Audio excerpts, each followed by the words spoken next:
kota dan provinsi. Benar, aku susah aja kelurahan, kan Pak Lurah ada. Nah, karena memang banyak hal seperti yang dilakukan, yang pernah dilakukan oleh DPRD Provinsi Jambi. Mau kasih elok, tapi harus terstruktur dengan baik. Nah, dulu nggak tahu dengan kampung halaman gua. Ke dulu kelurahan nih, Bang. Karena banyak tampek yang lama. Kan 2 kali jadi anggota DPRD, Bu ya, 2 Bu ya. 2 kali jadi anggota DPRD kan. Selalu awak pada saat mencoblos, mohon maaf mungkin di sekolah tapi sampai mau tinggal, pada kali berantah. Akibatnya pembangunan di Tampe Watingga itu tanahnya 5 tahun. Bahkan 7 kali 6 ibu udah tuh.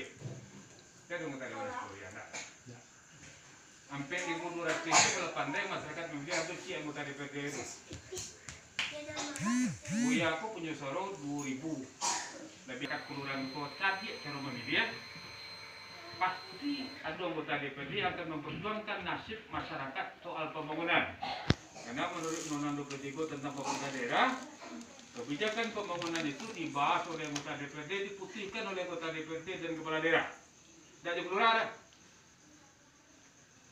Pak Lurah Kokot tempoh hari itu anggaran dari pusat 305 juta. Kini tidak boleh lebih. Tapi tengok kami pada gilirannya memilih yang terayu dengan titik atau beban-beban masyarakat. Nah tentu harapan-harapan Pak Lurah Pak RW di Pak Lurah tadi mudah-mudahan pada tahun 2022. Nah kalau 2021 tentu mungkin ada. 2022 segera lakukan, tapi tolong bantu ya.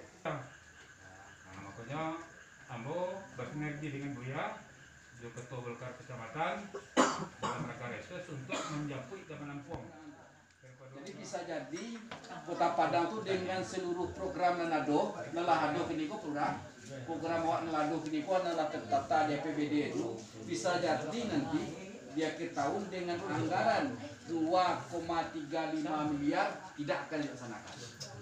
Itu defisit Kota Padang. Jadi Pak Lurah kok ada kegiatan-kegiatan capek saya kerja murah aja.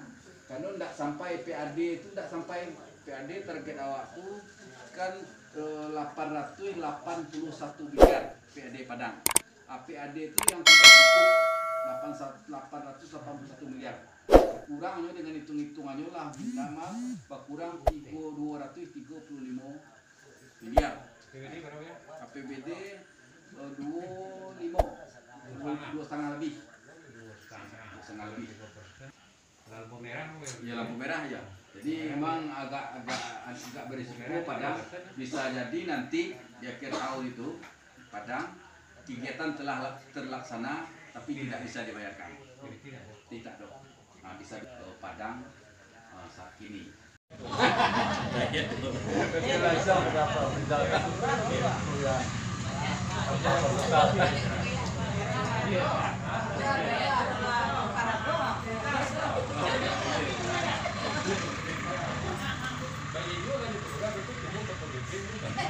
Ini banda itu diisi lauk, jadi itu lah akan masukkan pemuda ke bulan. Beri, membantu Cik Dor. Masalah lauk, kok gitu channelkan ke Dinas Perikanan dan Pangan. Ya, itu nyo dinas itu. Kan diusulkan melalui PSN. Kan dia hanya mengusulkan yang mungkin orang sakit. Jadi kalau ada kas keluar dari kota, baru ada pendamping yang memverifikasinya layak lah itu dari pemindahan. Itu kan dininjau rumah kasihan.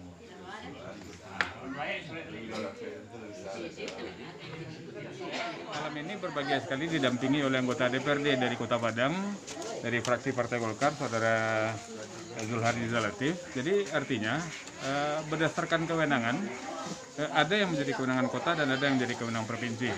Tadi Pak Lurah juga informasikan kepada kami, beliau sedang membuat jalan sepanjang lebih kurang 2 kilo.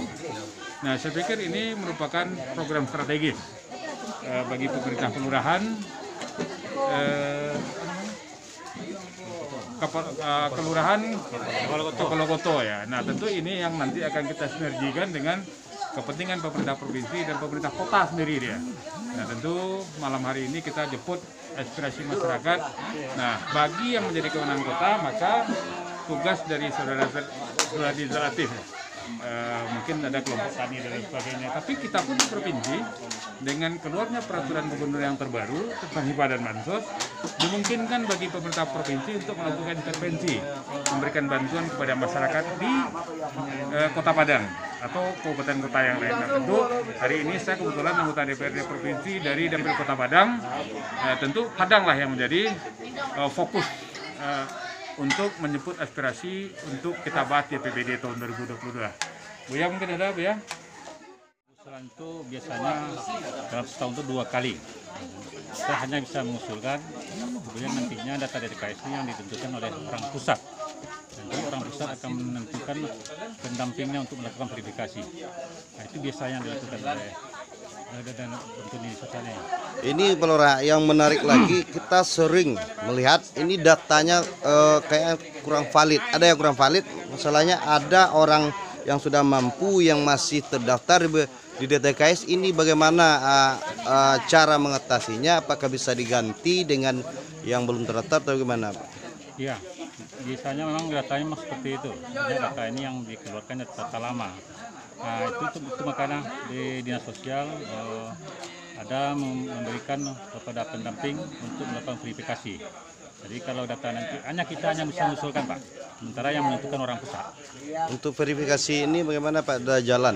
Sudah jalan beberapa tahun lama ya, Pak. Sudah jalan. Tapi datanya masih data lama ya, belum. Nah, itu orang pusat yang mengeluarkan. Nah, kita hanya di tingkat kota ini hanya Menanti. melakukan verifikasi. Nah, itu yang bisa kasih. Kami sebagai RW 3 untuk Koto ini mengucapkan terima kasih sekali terhadap pada Pak Afril Zal sama Buya yang telah mengunjungi daerah kami ini dalam rangka reses. Dan bagaimana kami atas nama masyarakat untuk masyarakat mengusulkan, itu pertama tadi disampaikan oleh Lurah, itu adalah kami membuka jalan penghubung 3 kelurahan antara kelurahan Kepulauan, kelurahan Kotolua dan kelurahan Cepat Tengah itu sudah bebas, sudah terbentuk badan jalan sepanjang 2 kilo lebih. Jadi tinggal cuma pemasangan talut dan pengerasan yang pertama. Yang kedua, seperti jalan arah ke Tanjung ini, dari luar sampai ke dalam ini sudah banyak yang rusak. Jadi kami atas nama RW itu mengusulkan untuk pengecoran ulang kembali. Karena udah sekian puluh tahun udah dicor. Nah, jadi minta kami untuk dicor ulang lagi. Yang kedua, yang ketiga lagi seperti daerah kami daerah pertanian. Daerah pertanian itu banyak irigasi sawah kini sekunder yang rusak. Sehingga hujan hari panas hari tidak air itu sudah cepat kering. Nah, jadi kami mengusulkan untuk pemasangan irigasi atau bandar di sawah-sawah yang kami ini. Semoga hasilnya air sawah kita kami tetap lancar.